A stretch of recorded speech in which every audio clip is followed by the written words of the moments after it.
Senator, I greatly appreciate the question, and I can tell you unequivocally, this FBI is targeting and investigating no journalists. This FBI is targeting no journalists. That is the director of the FBI on the record in front of the United States Senate.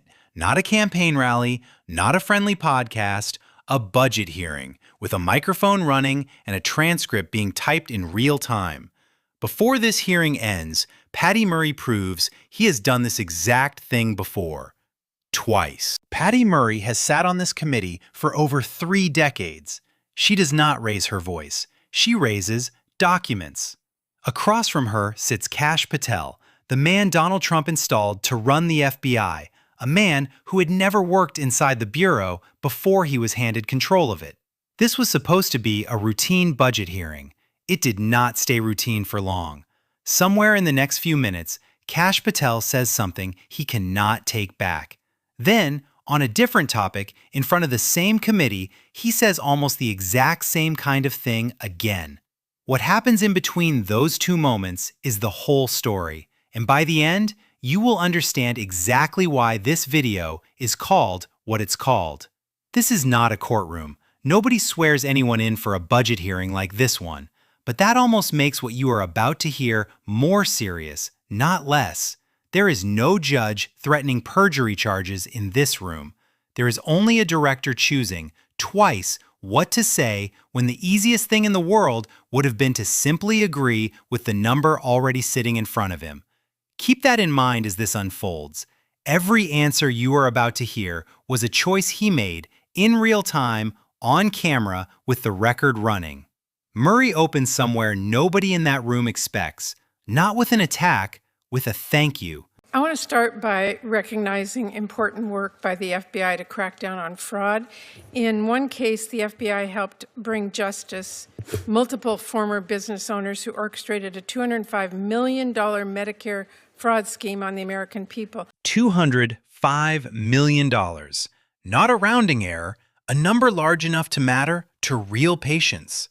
And those business owners filed nearly 1 million false claims for services that they never provided to any patients, literally stealing from American taxpayers and preying on vulnerable people who were suffering from Alzheimer's and dementia and substance abuse. But thanks to the FBI, nearly 1 million false claims built on the backs of people who could not defend themselves. This is the kind of case that is supposed to be the FBI's entire reason for existing. Those crooks were held accountable. So I just wanted to ask you today if you would pass along my gratitude to those FBI agents for their tireless work bringing those criminals to justice. I will, ma'am. The fraud work is often overlooked, and I greatly appreciate that. And a polite exchange, 30 seconds of bipartisan agreement. Then Murray turns the page, and the temperature in the room changes. Very important. But I do have to say, unfortunately, President Trump, the guy who says he's going after fraud, granted this man, Lawrence Duran, clemency last June. He was set free and let off the hook for the $87 million he owed in restitution. The same case, the same fraud, the same victims Murray just described, undone, not by an appeals court, but by a signature from the White House. And Trump granted clemency to Duran's business partner last February, cutting well short her 35-year prison term. He literally undid the important justice work the FBI served and let fraudsters off the hook, and I find that deeply disturbing. One sentence, and the hearing already has its first open wound. The Bureau does the work, agents build the case, victims finally get some form of justice, and then the White House erases it with a signature. Kash Patel says nothing in response. He does not have to yet, because this part is not his decision and everyone in the room knows it. Murray is not attacking him for the clemency itself. She is setting the table for the question she actually came to ask. Who does this FBI, and by extension its director, actually answer to when the answer is politically inconvenient? She widens the frame before she narrows it back in. With that, I want to say, I want to take a moment to reiterate the important role of DOJ law enforcement in keeping all of us safe. Those agents and deputy marshals are absolutely critical to making sure public safety and solving crime. Notice that. She is not anti-FBI. She is pro-agent. and she is about to argue that Kash Patel is not. But I worry that instead of pursuing these child abusers or terrorists or drug traffickers or other criminals, you have our agents spending time carrying out Stephen Miller's mass deportation agenda and harassing families and children. That is the accusation, stated plainly on the record. Not that the FBI is failing, that its priorities have been quietly rewritten by someone outside the Bureau entirely. Now she stops describing the problem and starts demanding a number. I want to ask you, Director Patel, how many FBI agents have been reassigned to work on immigration enforcement? This is the moment this video is named for. Watch the answer closely. No one at the FBI has been reassigned to work solely on immigration, ma'am. No one. Solely. 2 words doing an enormous amount of work in one short sentence. Murray already has the numbers sitting in front of her. Well, I would differ with you because according to the Cato Institute, more than 2,000 FBI agents were reassigned to work on immigration enforcement in 2025. 2,000. Not 0, not no one. By the way, it's not just the FBI. More than 2,000 agents from the DEA, more than 600 from the Marshal Service, and more than 1,000 ATF agents are spending their time on immigration enforcement. 4 federal agencies, thousands of trained investigators, pulled off drug cases, gun cases, trafficking cases, to do a different job entirely. That has really pulled critical, highly trained assets off of work to keep our communities safe from drugs and guns and other threats, and I find that deeply disturbing. Lie number 1 is now sitting in the official congressional record, right next to a number from a source Kash Patel cannot easily wave away. Cato is not a partisan attack shop. It is a libertarian think tank, not exactly known for carrying water for Senate Democrats. Kash Patel does not correct the record. He does not object. He does not ask for the source to be entered for review. He lets it stand. That silence is the first crack. It will not be the last. Think about what solely was doing in his original answer. No one reassigned to work solely on immigration. It is the kind of word a lawyer inserts on purpose, a small door left open in case the number ever gets checked. Murray checked it in real time, in the room, with a citation ready. The door he left himself did not save him. And this is only the first of the 2 moments this video is built around. The second one is coming, and it follows almost the identical pattern. So here is where this hearing actually stands, less than 2.5 minutes in. Patty Murray has caught the FBI director denying something that a federal budget watchdog says is happening by the thousands. If this were the whole story, it would already be a bad day for Kash Patel. It is not the whole story. Murray pivots again, this time away from where his agents are and toward what is happening inside his own building. Now, Director Patel, I want to ask you about a number of extremely troubling stories recently about your leadership and temperament and what's happened to the FBI with you at the top. And in response to all the concerns about your leadership, instead of righting the ship, you've taken to polygraphing your employees to scare them and attempt to rat out leakers. Polygraphs inside the FBI, aimed not at foreign intelligence threats, but at his own staff. The bureau that spent decades building a reputation for investigating outward, now reportedly turning that same machinery inward, on the people who work for the man being questioned right now. There are reports that you're using FBI resources to investigate journalists for reporting what's going on, and that is absolutely not what this committee intended when we funded the Bureau. So now the trap is built, and this time, Murray does not ask him to confirm a story. She asks him to make a promise, on the record, that it is not true. Can you commit to this committee today that no agent hours have been pulled from other work like counterterrorism or violent crime investigations to work on matters related to negative press about you or your personal lawsuit? This is where lie number 2 starts to take shape. Watch how a direct question about his own agency gets answered with a completely different administration. Senator, I greatly appreciate the question, and I can tell you unequivocally, this FBI is targeting and investigating no journalists. This FBI is targeting no journalists. The Obama and Biden administrations targeted dozens of journalists, sent out 1,200 interviews. Notice exactly what happened there. Murray asked about his agents right now under his leadership. He answered about Obama and Biden years before he ever held the job. That is not a denial. That is a redirect. And Murray does not let it slide. I didn't ask you about the Biden administration. I asked Well, if you can commit to this committee that no agent hours have been pulled from other work. Restated. No escape hatch left. Just the question, again, waiting for an actual answer. we have not done so. Now it is on the record, plainly, with nowhere left to redirect to. Murray turns the screw one more time just to remove any ambiguity he could hide inside later. Okay, well, there are reports that are using FBI resource to investigate journalists. You are saying to this committee today that that is not true. That's correct, ma'am. 2 on-the-record denials, back-to-back, inside the same 7 minutes.